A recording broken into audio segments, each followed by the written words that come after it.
Scarlet's Way are a duo from Perth, Western Australia, with members Katey Gabel and Shayne Savic. They recently released the EP Scarlet's Way 3 and have a new single, House of Cards, which is a honky tonk and good time. And I'm going to talk to them about it. Hello, Katey, and hello, Shayne. Hello, how's it going? It's good to see you again. And we were at the time we're speaking, it's still daylight saving, so it's 3 hours between us and a whole continent. But country music brings us together.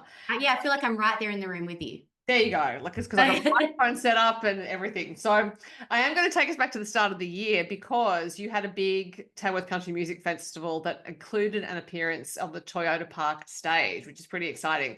So how long were you at the festival, and how did that Toyota Park appearance come about? So we were at the festival for the full 10 days this time. Last year it was 6, and we were like, that wasn't enough. We felt pretty sad leaving that early. So we had the whole band come over. We did about 11 shows in 10 days, I think it was. It was 12 and 14, including the launch. The EP launch. Yeah. So and it was all 5 of us in a nice little 2-bedroom house. So it was cozy. Really got to know each other. But I suppose, yeah, it is a big commitment to travel all the way from the West Coast. And I do often ask, if I'm interviewing artists from the West Coast, I do like to talk about it, because it's a different experience for you than it is for people who are on the East Coast. So I can understand why you want to stay for 10 days. You're going all the way over there. I think you've been going several years on the trot, right? That was 8, I think, 8 years in a row. Yeah. So it's kind of a catch-22. If you're coming over, especially if you're bringing the guys over, you want to make sure that you're giving yourselves a chance to try and make some income back while you're there. So you take as many gigs as you can. But with that comes the fact that the accommodation costs go up because you're staying the whole time. So it's like a glass half empty, glass half full kind of scenario. But it's also great to be able to come over. We don't get over there as much as we'd like to. So to catch up with friends and the rest of the industry that sort of hangs out over there, it's great to fill the 10 days doing that stuff as well. Yeah, look, it is very much an issue for artists, one that people other than me have discussed. Tori Forsyth talked about it on a podcast episode not that long ago as well, that the festival is really difficult financially for artists. You're taking the financial risk to come. When you're either flying or driving from Perth, it's a big undertaking. But I guess for you, over the years, it must have been worth it in terms of those connections you're talking about, Shayne, with the industry being there. So are there any new people you met this year who you thought, they might be collaborators or just new friends? I think this is why we keep going back every time, because we meet so many new people, artists and people that like our music. And it's just, we go away from that 10 days just thinking how rewarding it is. And we always feel so good after spending 10 days there. It just feels really worth it for us. Yeah, I think that's right. It's mainly meeting new fans and people that enjoy the music, I think, is the main reason of going. It seems like all the music fans in Australia converge in that place for the 10 days or for at least part of it. And you've got an audience that are willing to listen and want to hear new stuff. So it's great for that.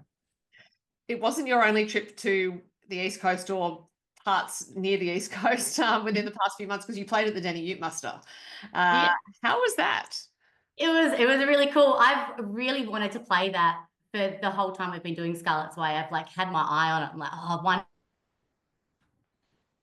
day I hope. So yeah, when we got that email, which kind of came out of nowhere, we got the we booked on a cruise ship gig. We were from Cairns to Sydney, and then the dates collided, so we had to move that contract to go from Sydney to New Zealand. Because we were like, no, we have to do this. Yeah. But it was really cool experience. We took the guys again. There was bucking bulls and ferret races in amongst playing, so it was great. Okay, you're the first artist who's played Denny who's mentioned the ferret races. What? That's shocking. I never have heard of ferret races, so it really, it sparked my interest. Yeah. So does that mean, because you said you're going to be on a cruise ship, does that mean you could actually sort of stay on the East Coast and get on the cruise ship after Denny or before it?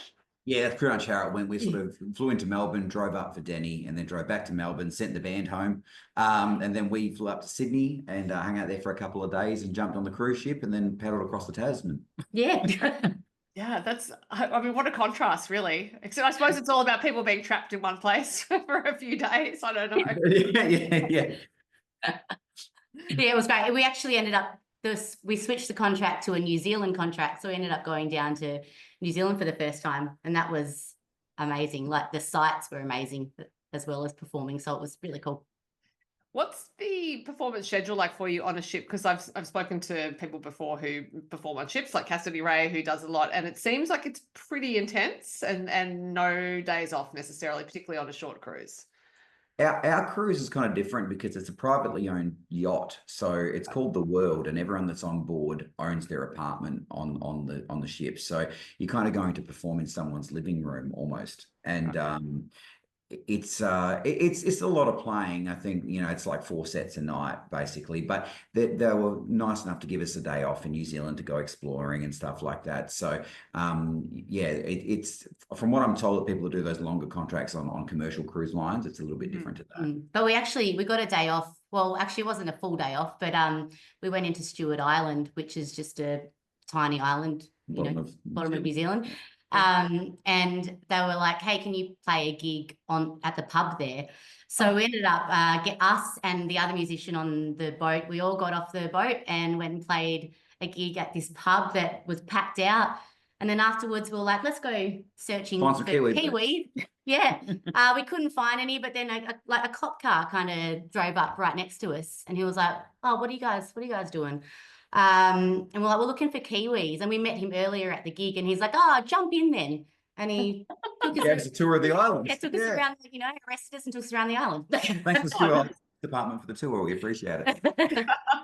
I have seen the world because I live in Sydney and we have a lot of cruise ships that come into Sydney. So I've seen the world, and I had heard about it being, it's as you said, Shayne, it's people's like apartments basically. It's this, in case people don't know about it, essentially the residents of the world just stay on the world, or they arrange to go off and meet it in certain places. It's quite a lifestyle. I'm more thinking about those 4 sets a night, and Katey, thinking about your voice. How do you protect it when you're doing that much singing? I should be better at this. I know that there's Shayne's looking at me like, yes, you should be better at it. I really should steam every night and things like that. But on that ship, it's more kind of lounge singing. So it's not really demanding, band sets where I really, go for it. So it's a bit easier to take care of my voice, although it does worry me if I was to do longer than what we did, which is about 2 weeks every night.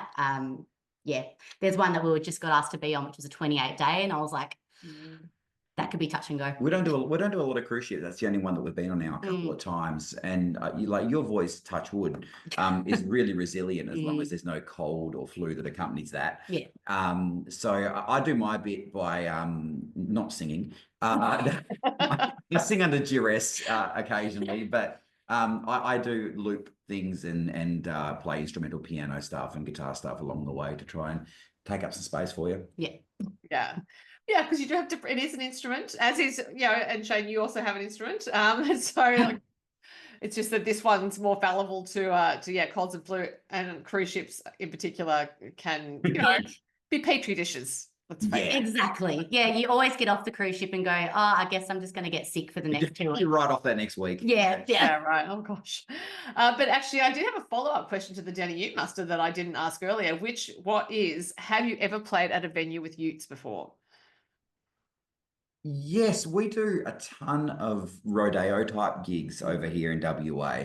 And it's become a huge circuit over here, and they're great gigs. They're packed in. And I think that everyone from the age of sort of 17 to 50 get out their Land Cruisers and such and descend upon these areas.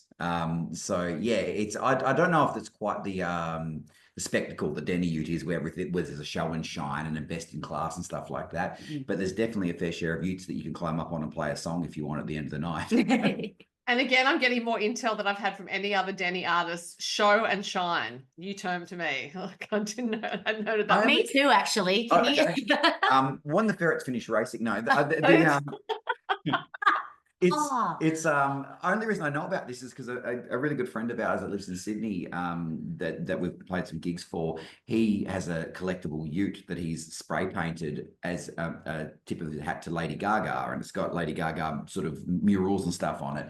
and he took it to Denny U to enter it in and won best in class for that U. Okay. So that's how I knew there was like a show and shine competition where everyone takes their collectible cars and done up cars and gets them judged. Yeah, well, yes, clearly this is a whole world to explore. I'm not going to keep going on the Denny Ute Muster because I would like to mention the fact that you won Album of the Year and Group of the Year at the WA Country Music Awards last year. So that must have been very gratifying.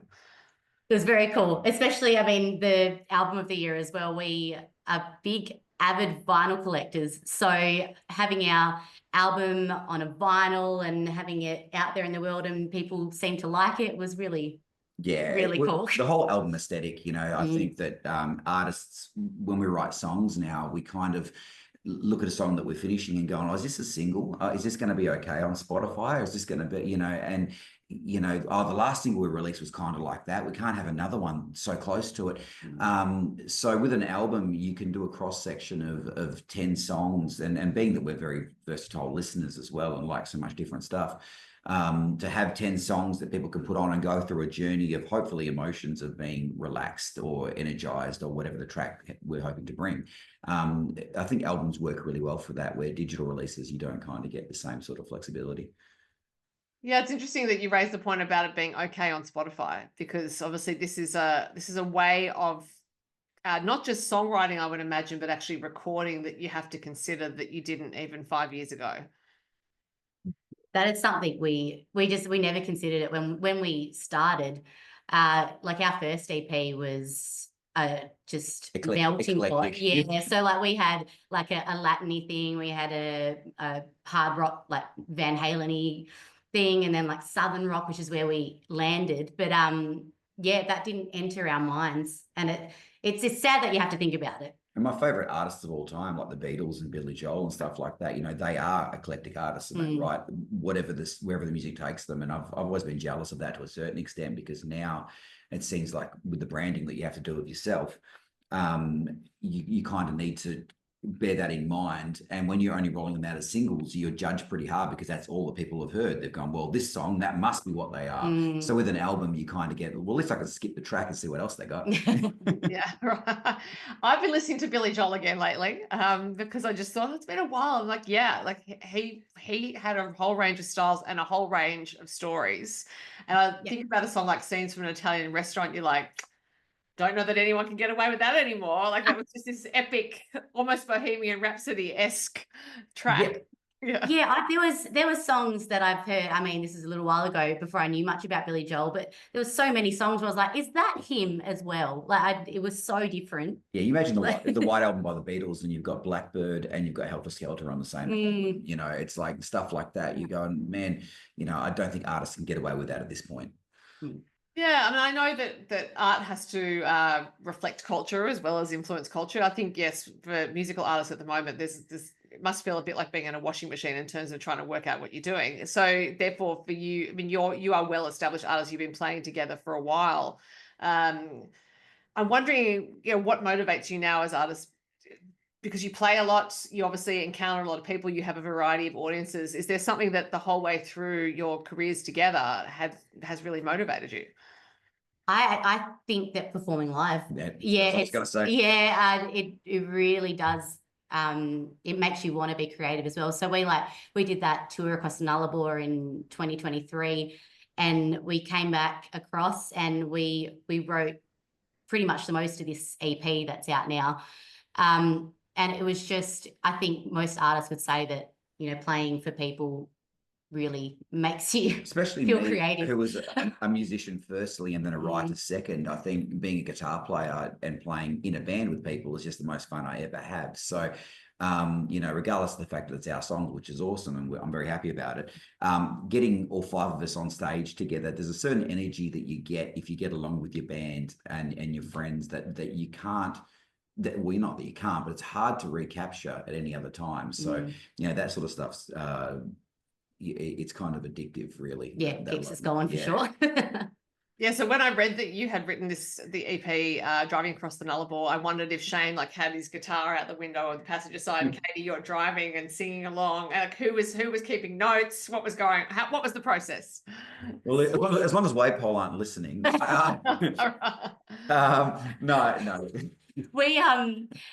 I think maybe at one point we were like, oh God, we have nothing left to talk about. Let's just go through our old, memos, old notes. So we had so many songs that we wrote back in, or half wrote back in 2018, 19. Sorry, let's dwell on that for a second. Yes. Things that need to know about Katey.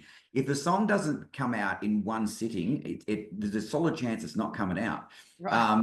So you got to kind of drag her back to ideas that you think are worthy. So I'm kind of glad that we had 16 hours in a car together and she couldn't escape, because I'm like, just go through the phone and like, I'm sure there'll be some decent ideas.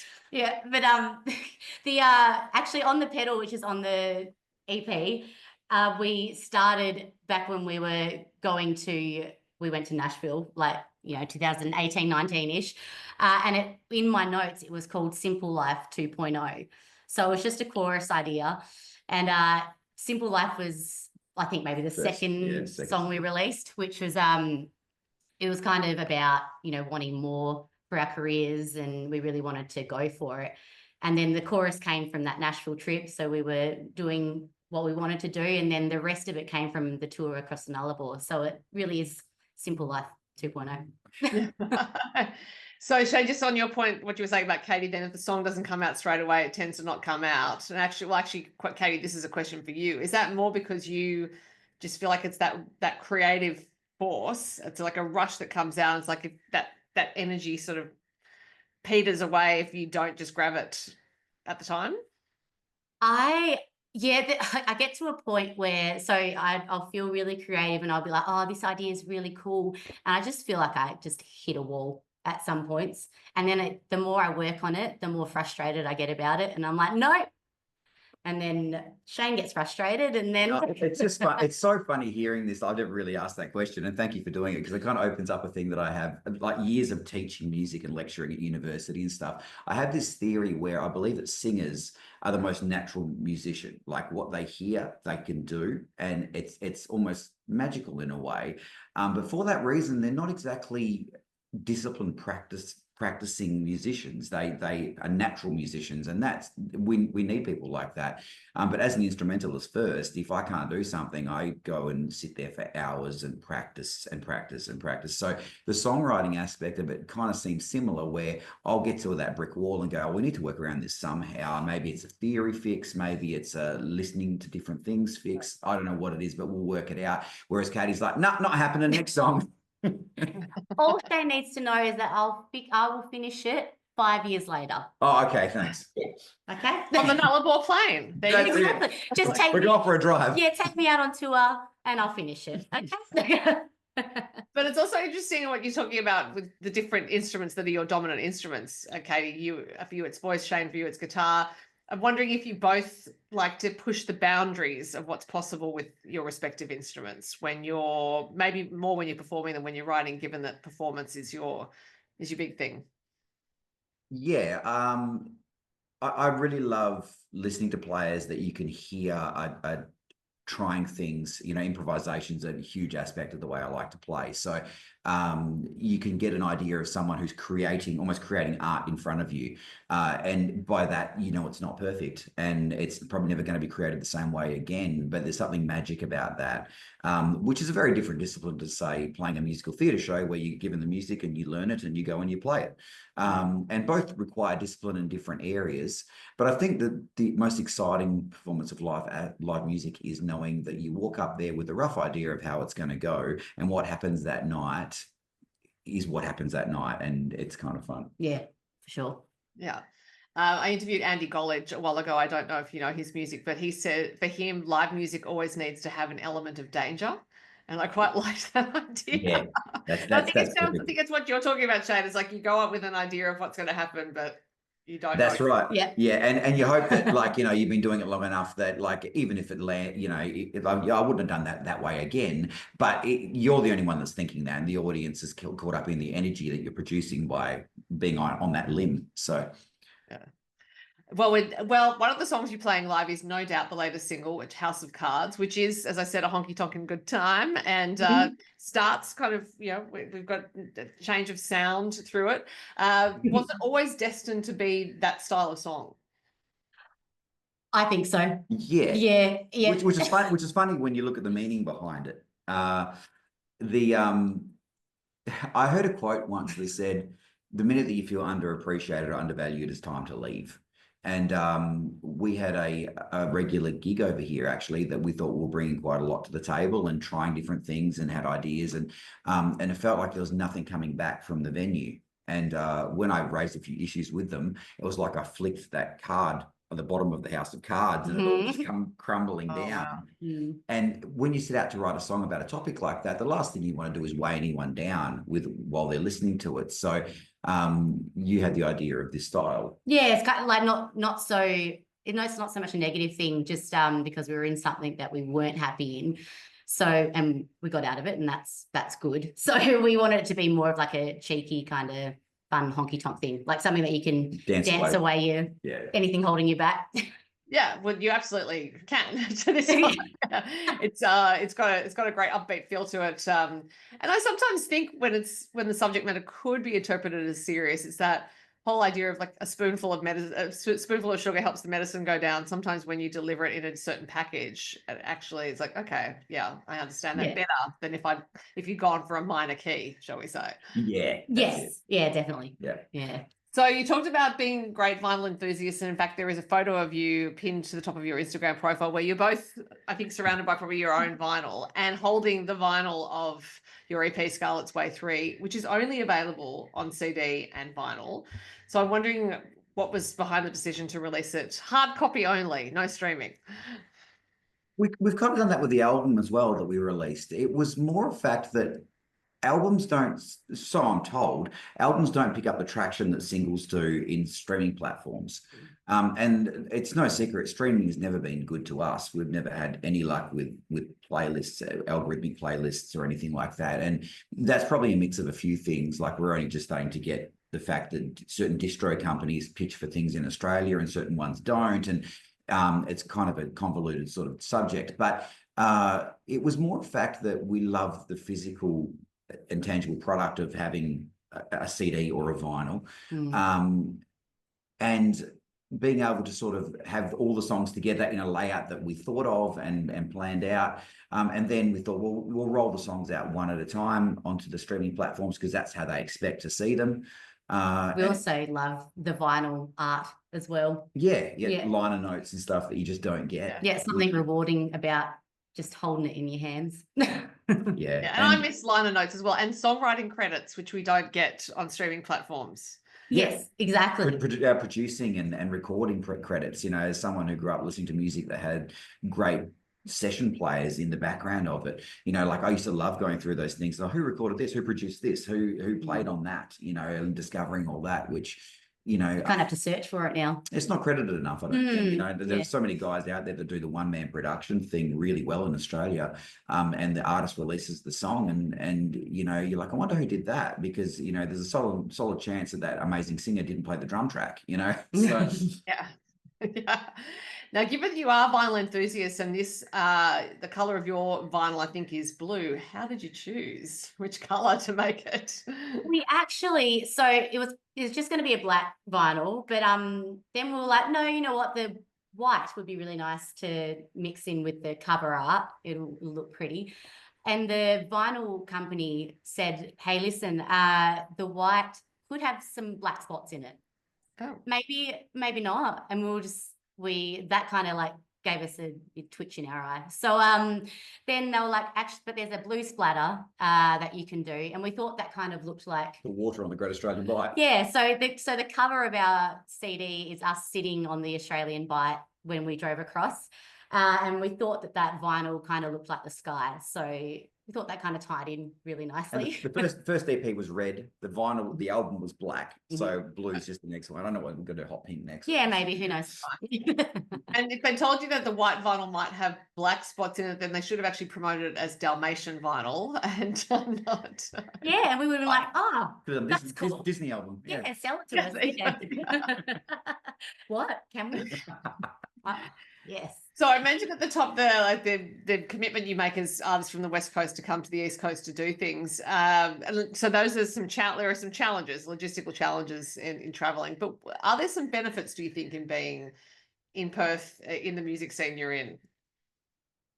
Oh. I mean, we're nicely set up here, having a studio at home. Yeah. So as far as recording goes, that's definitely a benefit. We can go down to the studio, do as many takes as we want, go away, have a coffee, go back, have a listen. If it's not what you want, it's not the end of the world. You haven't paid a ton for studio time that you have to commit to something. So I do love that. And when we drove across to the East Coast, there was a loose plan of relocating. We took enough gear that if we found somewhere that we really loved, that we would sort of relocate. And so we had our mind open to it. And there's lots of places that we really loved. But financially, all of our gigs were here, our band was here, our studio was here. It just wasn't going to make sense to go over and start again trying to get the amount of work that we've got here as musicians. So there's also some really cool, like there's a cool country scene, getting really big over here as well. So, I mean, we have a lot of fun with the gigs that we get to do, like the rodeos and things like that. Sure. But also though, getting to be on the East Coast would be amazing, to just have a town that you can stop in that isn't 9 hours away. Yes, population is a huge thing. Being able to tour from here is where it gets expensive. And I wish we were closer. That would be the only blight on it. I think Perth as a city is great, but if you could afford to drive and get to another town 2 hours away where there's enough people to come out and put on a show, that would be awesome. Yeah, because I'm lifelong from the East Coast, and I think sometimes we forget that where we have Queensland, New South Wales, Victoria, you have WA, and it's and the population is more sparse. Definitely. Like we did a gig in Shark Bay, which north of Perth, and that was a 9-hour drive. I don't really think there was too much. Yeah, I mean, there's little towns. There is little towns, but what got us when we drove across the Nullarbor, everyone's like, oh, the Nullarbor Plain, it goes for ages, the Nullarbor Plain. The Nullarbor Plain's only about 3.5 or 4 hours. Getting from Perth to the edge of our state was like 2 days, It had 2 time zones just within our state. We never knew that. I never knew that West Australian Central Time was a thing. Yeah, which made us late. We're trying to get to our gig in Adelaide. We had no idea WA was so massive, but it is. I've got to say, I didn't know Western Australian Central Time existed either. It's like a 45-minute push forward towards Adelaide. Trying to get us, edging us towards South Australia. Yeah, so I think they're thinking, oh, we'll help them out and we'll get them closer. But really, we were like, oh my God. Yeah. I'm sure daylight savings come into the equation somewhere. Yeah. Oh yeah, look, that's about to end here. And yes, I have someone I organise regular podcast recordings with who's in Perth, and I'm very used to doing the calculation now. And now it's about to change. I'm thinking, oh wait, the goalposts. Yeah. So now that the EP is out, you have a new single out. What's ahead for 2025? So in a couple of weeks, we've got Boy Up Brook Rodeo, which is a 2-nighter. That's going to be really fun. Easter weekend. Yeah, we're playing Finley B&S Ball in New South Wales. That's in May. And Tamworth Country Music Festival, which is in October. And we'll be releasing the last song that we're releasing off of our EP, which is called I Can't Help It. And music video for House of Cards will be out next week. Okay. Well, that I think fewer people are perhaps making music videos, and I understand why, but it is always lovely to see them when they come out. Yeah, they're a bit of fun. This was great fun to make, actually. It was good. Yeah. Oh, we also have already booked our flights for Tamworth because It'll be here before we know it. We know it. So. And hopefully book some accommodation as well before it evaporates. Yeah. We were lucky to find someone, really lucky. I just kind of looked on Airbnb just out of nowhere last year, and there was quite an affordable little farm stay. So she's offered it to us again. So that's great. that's handy. So yeah. Very, very handy, yes. And you mentioned the BNS ball. Have you played BNSs before? We've done the Finley one a couple of times now. Okay. Usually the die is over by the time we get on stage. Okay. Which is good for my guitar. Touch wood. I don't know. Look, But, they're an experience from what I understand. I never actually got to attend one in my youth, but there were stories. The rodeos over here are a similar type Yeah. vibe. I mean, minus the bull riding. After that, when the party starts, it kind of has a similar type vibe to a BNS ball. Yeah, it's a really cool vibe. You know, everyone's really into it. But yeah, big country rock show. I'm the non-drinker of the group, so I get to see everyone from a sober point of view. So that's always interesting. It is always interesting. Yeah. So you play to such a variety of audiences and such a variety of venues. Because I imagine you have to adapt, right? Like everywhere you go. Is it something that you now feel like you do almost unconsciously, that you're just so used to it? It's hard to get a read on some things. Like we have been doing this forever, and like coming from a thing where I started playing in cover bands when I was really young, and as a cover band, you're employed to play what the audience wants. So you end up with this huge repertoire of stuff that you know are going to work in a variety of situations. And then you get the courage or confidence to write your own stuff and put yourself out there, and then you get booked on the back of your socials having a lot of engagement and then liking the sound of you, and you get there as booked to Scarlet's Way, and then the audience you're looking back at you, I'm like, you don't necessarily want this. You'd be much happier if I played Eagle Rock and Jesse's Girl, and that's where it starts to become an inner monologue and dilemma for me, having those songs and knowing that as a group we can play them. Where do you stick to your creative guns and say, no, hang on a second, you know, we're passionate about this is what we are and this is who we are, and how much do you keep the crowd entertained by doing what they expect? It's a tightrope. It really is. That's one of the hardest things about having the repertoire and knowing when to use it. Well, that's right, because you do have a broad repertoire. You've been playing for years and also in a variety of venues. So have you ever lost your nerve about doing your original stuff and thought, okay, we're going to default to other things here? I think every artist, if they're honest, would say they had. I think there would have been a time where, like, they're playing at a festival gig and they've got the late night spot, and they're playing away and everyone's kind of drunk, and it's like, you know, just play something we can dance to, and they're like, man, like we can win this crowd over if we just crank out Man I Feel Like a Woman, as opposed to, you know. So it's a thin line, and don't get me wrong, I actually really enjoy mixing our sound with stylistically interpreted covers. So if, you know, we're playing, you know, we did Main Stage in Toyota Park this year, which we absolutely loved, and that was one of the times where I was like, look, we didn't fly all this way to come over here and play, you know, cover stuff. So we made sure that we had, I think we did 10 songs, 8 were ours, and we did 2 covers that we love playing. And I'm completely cool with that. No issue at all. It's just when it becomes a kind of you know, a 40-60 the other way. Yeah, that's it. Yeah. So after the Nullarbor Plain writing experience, and there were a few voice memos on the phone, are there any left that you're going to turn into songs? Probably. Actually, I would Shayne, yes. I'm sure there is. There is quite a few, and I've got so many notes on my phone, and I'll come across them. There's riffs that, you know, Shayne's kind of just been sitting around, not really thinking much about what he's playing, and I'll love it, and I'll record that and run away and write a little bit to it, or just keep it on my phone. But she told me yesterday that House of Cards, like, I almost never heard it. Like, I was out somewhere, I don't know where I was, but she's like, I've got this idea for a song, but she didn't think it was good enough, and there was no way you were bringing it.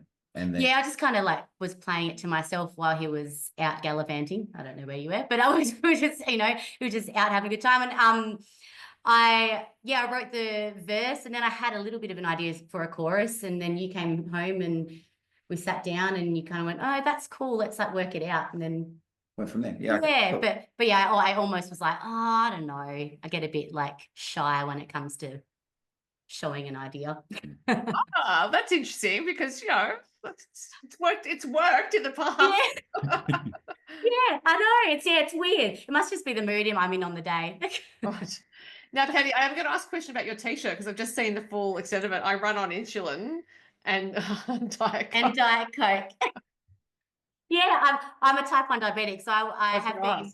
I was 1, and my sister has been since she was 5. So Okay. grew up with it. Yeah, I didn't, because once I saw that the insulin on the t-shirt, I thought I don't think you'd be wearing that unless you're a type 1 diabetic. So that's why I wanted to ask, because it's, as a performer, this, I would imagine, and I obviously didn't know this, and I wasn't planning to ask you about it. If you don't mind talking about it, because I think Yeah, as it's a fun. No. performer, that's a lot to manage, actually, because your adrenaline levels can go up and down, your blood sugar levels can go up and down, and you were talking about the 4 sets on a cruise ship. So I guess you're used to managing it, but it would take some adjustment. I think every diabetic would say that they get it wrong, like just at some point, like just for their entire lives. But it's not so much the sit down like piano gigs or things like that. It's more the energetic band gigs that I have issues with. And you can't really do much about it. The spike you get when you're excited, or the adrenaline, is kind of like a fake high. So I mean, I'm sure everyone's fallen for it before. I've fallen for it, where I'll have quite a bit of insulin to try and make my levels come down. And they don't until I get home from a gig, and they plummet. And then, I mean, I've had a seizure before after getting home from a gig. Just the insulin kicks in, and it kicks in really quick. But there's a CGM, which I've got on now. So that's a constant glucose monitor that will wake you up if your levels start going down. So that's just a game changer. Yeah, big time. Yeah. Yeah, I had heard about that before. And look, the Diet Coke, I'm there with you. Not a fan of Coke Zero. Don't understand why it's disappeared. Why So Diet many Coke people. is disappeared. Yes. There's a chance it will stay on the line then. That's Yeah, good. I hope so. I thought it would be going away at some point, and I'm terrified. But post-mix Diet Coke has gone away, which I'm really sad about. Okay. I think you might be the only person who feels that way about post-mix Diet Coke, but look, you can have it. Oh man, I need to like start, a petition or something to get it back. I miss it so much. Or maybe it's because post-mix Diet Coke tends to come in a schooner with about 10 gallons of ice. I don't know. Yeah, there's that. You definitely get a glass with ice and a tip of Diet Coke and then shake it so it goes fizz down. So the fizz goes away. Yeah, so it's kind of like a post-mix. Right? Look, we have digressed into, maybe we call it a mocktail, a Diet Coke and shaking the ice. I don't know, but culinary delights with Scarlet's one. Yeah. And in fact, actually, the person I mentioned who's from Perth, who I do a few podcasts with, she's a Diet Coke fiend. She has to limit herself to how many she has a day. Oh, wow. So how many is too many? She's allowed 2 a day. I mean, you got to live. That means I'm not asking you how many you drink a day. I used to drink 2 liters a day, and I've come down from that, but it got expensive. Really expensive. Yeah. Yeah, but as a diabetic, I can understand why it's not full strength Coke. So there you go. That's a good thing. Yeah. Yeah, not drinking too much sugar. That's right. Look, I think we've ended this on a high. No pun intended. Because well done. Yeah. Because I just mentioned caffeine and insulin. So, it's been great to talk to you about House of Cards and the new EP. If people want that EP, I presume they can order it from you on your website. Sure. And Yes, you get the blue vinyl or the CD. Yeah, from scarletswaymusic.com. All right. Great to talk to you, Katey and Shayne. Thanks for your time. Thanks so much.